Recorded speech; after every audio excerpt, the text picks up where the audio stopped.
হয় ডবকাৰ বুঢ়ীগঙ্গা পাহাৰত আচলতে বনদস্যুৱে কণ্ট্ৰাক্ট চলোৱা পৰিলক্ষিত হৈছে আৰু মই এই মুহূৰ্তত উপস্থিত আছোঁ ডবকাৰ যি বুঢ়ীগঙ্গাৰ পাহাৰৰ যি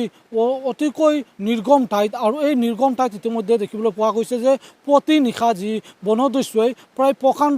প্ৰকাণ্ড প্ৰায় 6টাকৈ সেগুন গছ আদি ইতিমধ্যে কাটি তেওঁলোকে চোৰাং বেহা কৰাৰ পৰিকল্পনা কৰিছিল আৰু মই সামগ্ৰিক দৃশ্য সহযোগীক দেখুৱাবলৈ অনুৰোধ কৰিছোঁ। আচলতে এয়া হৈছে যি ডবকা পাহাৰৰ বহুত নিলগত থকা এই যি পাহাৰ বাগানত ইতিমধ্যে দেখিবলৈ পোৱা গৈছে যে মূল্যৱান গছ ইতিমধ্যে বনদস্যুৱে কাটি তহিলং কৰা পৰিলক্ষিত হৈছে আৰু আচলতে ক'ব লাগিব যে যি দীৰ্ঘদিনৰ অন্তত এনেদৰে পুনৰ বনদস্যুৱে ডবকাৰ পাহাৰত চকু দিয়া পৰিলক্ষিত হৈছে আৰু ইতিমধ্যে দেখিবলৈ পোৱা গৈছে যে এই বনদস্যুৰ কবলত পৰা এই যি এলেকাটো আছে এই এলেকাটোত ইতিমধ্যে বন বিভাগৰ লোক আহি তেওঁলোকে সৰজমিন উপস্থিত হৈ তেওঁলোকে তদন্ত অব্যাহত ৰাখিছে। আচলতে ক'ব লাগিব যে এই যি নিৰ্গম ঠাইখনত আচলতে কেনেদৰে এটা বৃহৎ বনদস্যুৰ দলে কেনেদৰে আহি এনেদৰে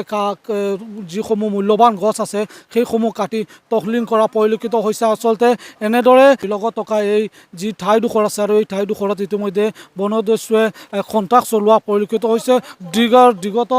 বিগত বহু বছৰ অন্তত আচলতে এই যি ঠাইডোখৰ আছে এই ঠাইডোখৰত এনেদৰে বনদস্যুৱে চকু পেলোৱা পৰিলক্ষিত হৈছে আৰু এই যি বনদস্যুৱে কণ্ট্ৰাক্ট চলোৱাৰ এই যি কাৰ্যক ইতিমধ্যে সমগ্ৰ ডবকাতে আচলতে এক তীব্ৰ প্ৰতিক্ৰিয়াৰ সৃষ্টি হৈছে। ক'বলৈ গ'লে যি যমুনা ভেলী ৰেঞ্জ কাৰ্যালয় আছে আৰু এই ৰেঞ্জৰ নিলগত থকা এই ঠাইডোখৰত আচলতে কেনেদৰে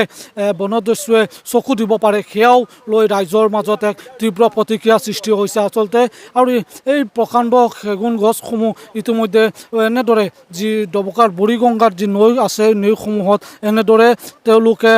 বৈদ্যুতিক মেচিনেৰে তেওঁলোকে কাটি এনেদৰে পোৱা গৈছে যে এই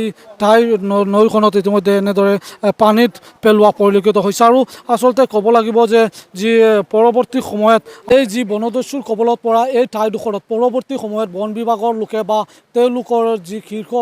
বিষয়াসকল আছে তেওঁলোকে এই যি ডবকাৰ সংৰক্ষিত যি বনাঞ্চলখনত আছে এই বনাঞ্চলৰ ৰক্ষাৰ ক্ষেত্ৰত তেওঁলোকে কেনেদৰে ব্যৱস্থা গ্ৰহণ কৰে সেয়া হ'ব সময়তে লক্ষণীয়।